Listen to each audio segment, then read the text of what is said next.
Je regardais l'invitation de mariage sous la douce lumière de ma lampe de chevet. Adèle et Thibaut ont la joie de vous inviter. À en juger par les innombrables messages vocaux de ma tante, le mariage de ma sœur s'annonçait comme l'événement mondain de l'année. Adèle avait passé l'année écoulée à le planifier, depuis ses fiançailles avec Thibaut Lemaire, héritier du groupe Lemaire, l'une des plus grandes entreprises de robotique de Paris. L'ironie de la situation me piqua au vif. Il y a 11 ans, Adèle s'était moquée de moi quand j'avais abandonné mes études de droit pour lancer une start-up à laquelle personne ne croyait. Léa est devenue folle, avait-elle dit à mes parents pendant le petit déjeuner. Elle reviendra brisée et humiliée avant la fin de l'année. Mais ce n'était pas arrivé. Au lieu de cela, j'avais créé Everlink Dynamics, en commençant par un espace de coworking à la Sorbonne, en travaillant sans relâche et en me faisant rejeter par les investisseurs. Pendant qu'Adèle gravissait les échelons chez Lemertech, j'envoyais des prototypes, je gérais des bêta-testeurs et je priais pour que les serveurs ne tombent pas en panne pendant les démonstrations. Ma famille m'accordait à peine un regard. Toute leur attention était rivée sur les photos corporatives d'Adèle et ses sacs à main de créateurs, qui suscitaient un enthousiasme délirant. Mademoiselle Garnier, la voix de mon assistante me tira de mes pensées. Revue stratégique trimestrielle dans 10 minutes. J'acquiesçai, en mettant l'invitation de côté. Everlink Dynamics valait maintenant 2 milliards de dollars. Et bien qu'en dehors de mon cercle restreint, personne ne sache que j'en étais la propriétaire, je dirigeais l'entreprise par le biais de sociétés écrans et de fiducies aveugles. Pour ma famille, je n'étais qu'une directrice des opérations dans une société de conseil. Et encore, continua mon assistante, le maire vient de nous envoyer la commande finale pour les puces d'interface neuronale. Ils en ont besoin pour le milieu du prochain trimestre. Ah oui. Le contrat de 65 millions de dollars qu'il convoitait désespérément. Il ne se doutait pas que les puces étaient les nôtres, et que c'était moi qui allais conclure l'affaire. Le mariage était prévu ce samedi. J'avais sérieusement envisagé de faire l'impasse sur cet événement, mais ma mère avait appelé 3 fois. Ta sœur épouse la famille Lemaire, avait-elle rayonné au téléphone. S'il te plaît, essaie au moins de ne pas nous faire honte cette fois-ci. Le matin arriva, frais, avec un ciel parisien dégagé. Je portais une robe couleur nuit étoilée.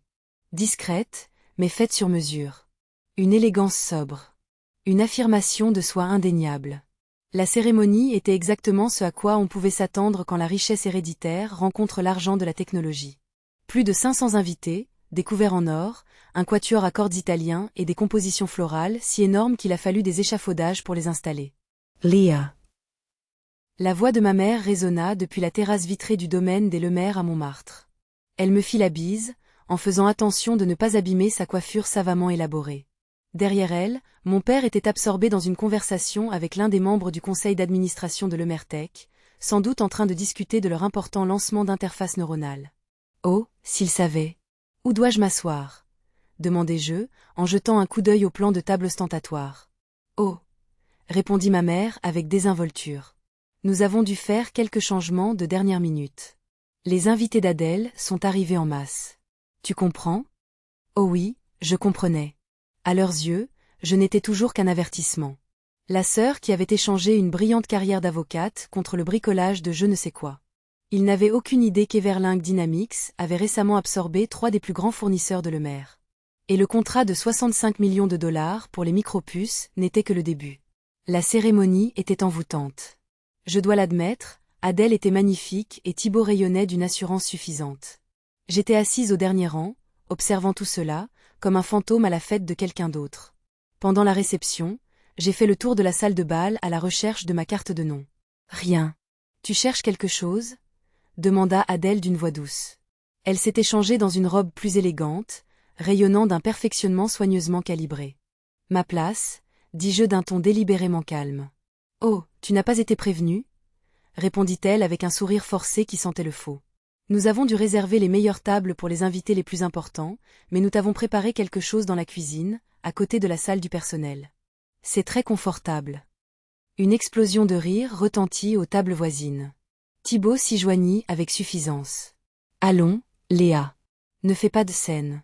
Tu as toujours su te tenir à ta place. Yesuris. 10 ans de condescendance me brûlaient de l'intérieur. En sortant mon téléphone, je composai un numéro. Bonjour, Gaspard. Ici Léa Garnier. Annulez le contrat avec le maire. Tout. Le verre de Thibaut glissa de sa main, se brisant en 1000 morceaux. La mâchoire d'Adèle se crispa convulsivement. Qu'est-ce que tu fais? Siffla Thibaut.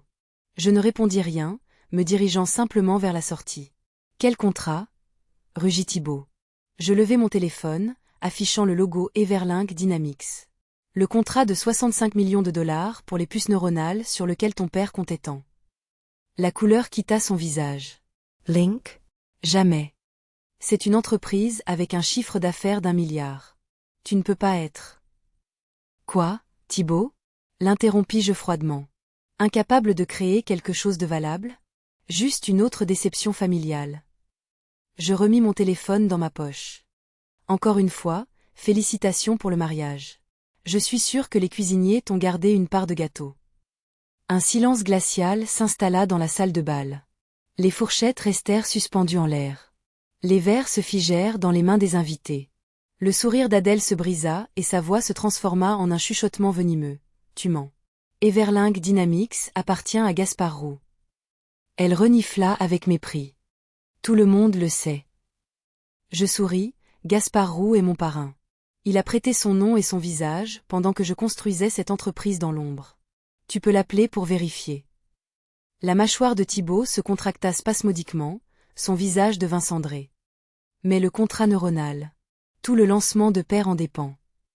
Je suis au courant, dis-je calmement, ainsi que du lancement à air raté de l'Emertech, de la fuite des investisseurs et de ces mêmes prêts à effet de levier sur lesquels vous essayez de vous maintenir à flot. Soudain, une voix retentit derrière nous, que se passe-t-il ici? C'était monsieur le maire, il s'approchait de nous et ses chaussures impeccables claquaient bruyamment sur le sol en marbre. Thibaut, pourquoi ta sœur discute-t-elle de notre contrat? Je me tournai vers lui avec un sourire enchanteur et lui tendis la main. Monsieur le maire, Léa Garnier, PDG d'Everlink Dynamics. Vous me connaissez peut-être sous le nom de LM Strategic Holdings, la société qui a mené toutes les dernières négociations avec les fournisseurs. Ses yeux s'écarquillèrent comme s'il avait reçu une gifle. Votre LM Holdings? Celle qui rachète nos fournisseurs. Coupable. Respondisse. Votre équipe d'experts en due diligence a manqué quelque chose, mais je ne vous en veux pas. À ce moment, ma mère fit irruption dans le cercle des spectateurs, rouge de colère, et éleva la voix. Léa, arrête ça. Tu humilis ta sœur. Foutaise, lancai-je en levant mon téléphone. Tu préfères un rapport sur les profits et pertes du deuxième trimestre ou des scans des accords de rachat? J'ai les deux, grogna Thibaut, me serrant soudainement la main si fort que mes os me firent mal.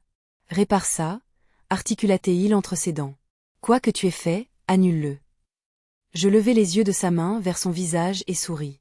Rencontrant son regard d'acier, je rétorquai froidement, réparer? Comme quand je t'ai supplié de me faire un prêt pour développer mon entreprise? Quand je t'ai supplié de croire en moi et que tu as ri. Trouve un vrai travail, disais-tu. Arrête de déshonorer notre nom de famille. C'est différent, rétorqua-t-il en retirant sa main. Tu poursuivais un rêve impossible, tu n'étais pas réaliste. Vraiment? Mon regard glissa sur la salle de bal étincelante. Dis-moi, Thibaut, qui a payé pour toute cette splendeur? L'Emertech, une entreprise qui sera en faillite dans 3 mois sans mes puces. Adèle sanglota et son mascara coula sur ses joues sous la lumière aveuglante des lustres. Papa, c'est vrai? Nous sommes vraiment? Sa voix trembla, incapable de prononcer le mot terrible. Monsieur le maire, tripotant nerveusement son nœud papillon, était couvert de sueur. Chérie, c'est compliqué. Les affaires prennent du temps. Nous avons juste besoin de temps. Le temps ne vous aidera pas, dis-je doucement. Vos dépenses sont exorbitantes. Le contrat des puces était votre dernier espoir. Mon père fit un pas en avant. Et enfin d'une voix tremblante, Léa, tout ce temps, alors que nous pensions que tu. Je construisais, l'interrompis-je, un empire qui éclipse maintenant l'Emertech et toutes ses filiales. Mais, je suppose que dans cette famille, l'apparence est plus importante que le contenu. Un murmure parcourut la salle de bal. Les invités sortaient frénétiquement leur téléphone, composant Everlink Dynamics, recoupant les faits. Le mariage de rêve se transformait rapidement en une catastrophe pour la réputation. S'il te plaît, murmura Thibaut, toute sa bravade ayant disparu. Léa, pas ici. Ne gâche pas cette journée. Pense à la famille. Je ris, fort et froidement. À la famille? Tu veux dire celle qui m'a effacé de toutes les photos de vacances parce que je n'étais pas habillée en Burberry? Celle qui n'arrêtait pas de dire que je gâchais ma vie en ne devenant pas avocate comme toi? Ma mère fit un pas en avant, essayant de rétablir une apparence de décence. Chérie, nous étions juste inquiets. Nous voulions seulement une vie stable et digne pour toi. Comme Thibaut, chantai-je doucement. Le garçon en or qui volait de l'argent à son département pour couvrir ses dettes de jeu? Le visage de Thibaut devint blanc comme un linge. Yeah. Je possède la société qui vérifie les rapports financiers de Lemertexte, dis-je calmement. Je sais tout, Thibaut. Chaque faux rapport, chaque faux paiement. Adèle se tourna vers lui, sa robe bruissant comme une tempête de soie. Tu as volé mon père. Les invités filmaient ouvertement ce qui se passait avec leur téléphone. Ce qui était censé être une démonstration de statut s'était transformé en un effondrement, capturé en vidéo. Le visage de monsieur le maire devint écarlate. Et je souris. Sécurité. Bridget M. Le maire panique. Sortez-les tous. Je ne ferai pas ça, répondis-je calmement en enlevant une poussière inexistante de ma robe couleur nuit. Oui, celle-là même que ma mère a critiquée il y a quelques heures à peine. Seulement si vous ne voulez pas qu'Everlinck exige le remboursement immédiat de tous les prêts que nous avons contractés auprès de vos créanciers. Laissons les passions s'apaiser. Nous détenons désormais une part importante de la dette de Lemaire. Il serait dommage que tout cela devienne immédiatement exigible.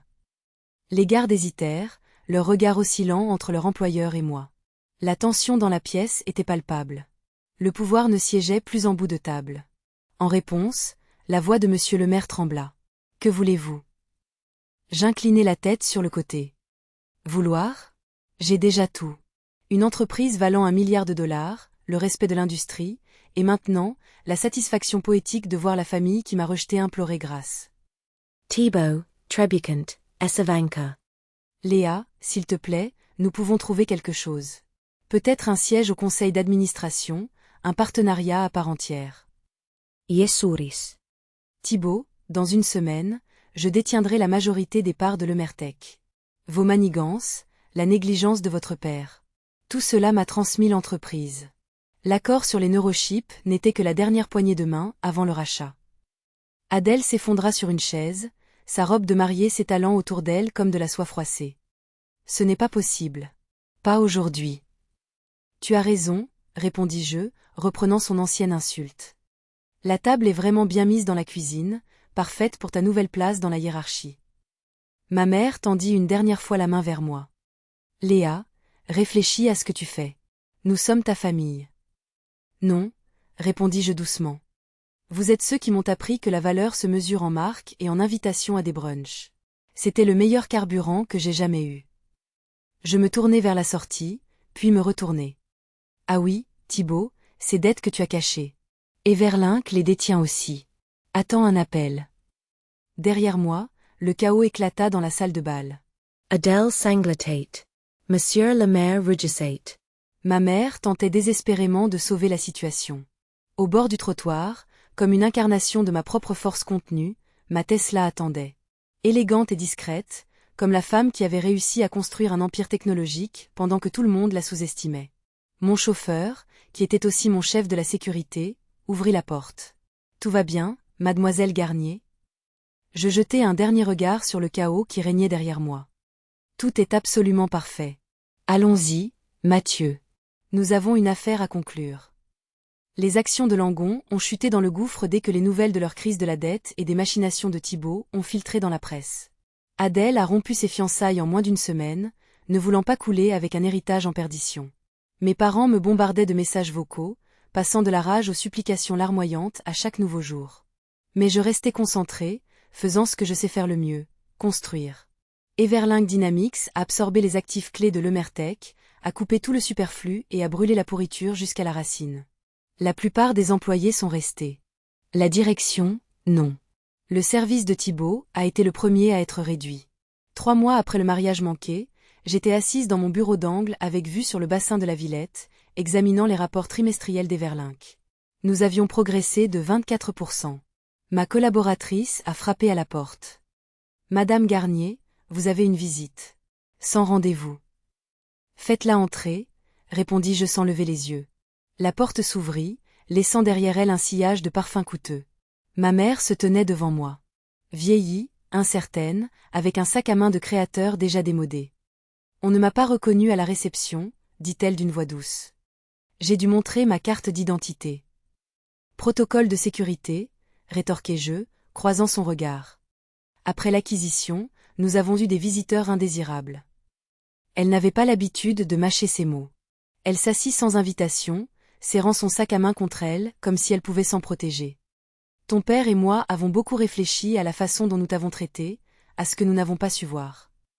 Et ? Demandai-je d'une voix égale. Nous avions tort, murmura-t-elle. Terriblement tort. Nous pensions que le succès était le glamour, comme celui de Thibaut, et non la persévérance. Mais ce que tu as créé. Maintenant, nous comprenons. Je me suis adossée à mon fauteuil. Êtes-vous venu vous excuser ou parce que les cotisations sont dues et que vous avez besoin d'une faveur? Elle tressaillit comme si elle avait reçu une gifle. Nous l'avons mérité.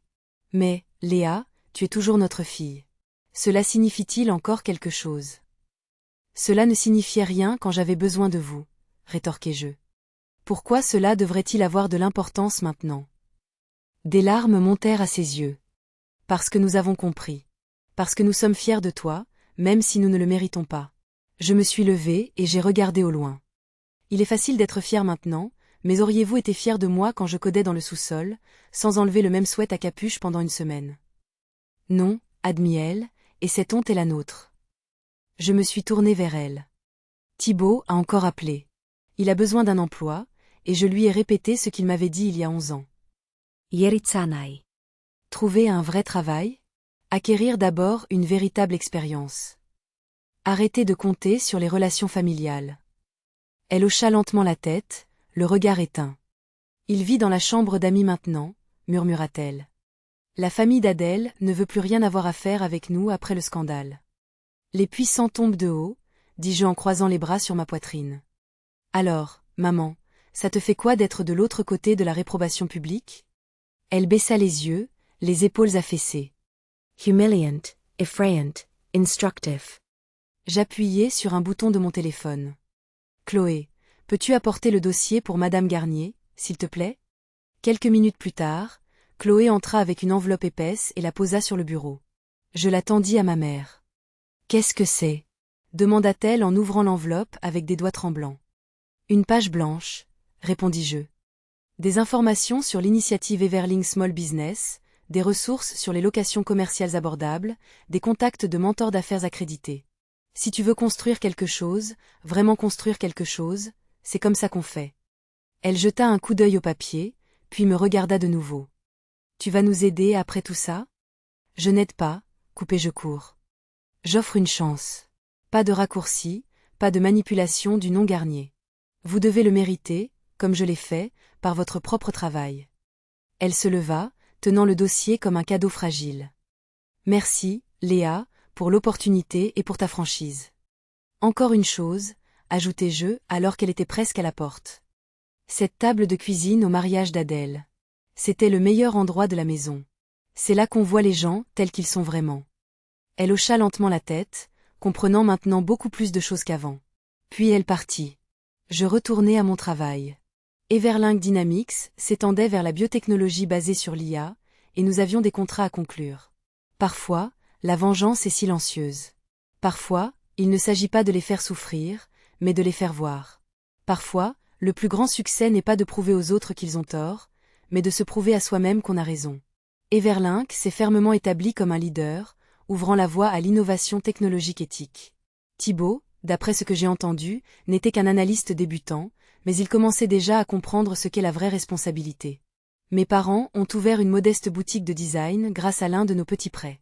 Sans faste, mais authentique. Et moi? J'ai gardé cette vieille table pliante du garage dans mon bureau. Un rappel que la grandeur commence là où personne d'autre ne croit que c'est possible. Après tout, c'est autour d'une table de cuisine que le vrai travail se fait.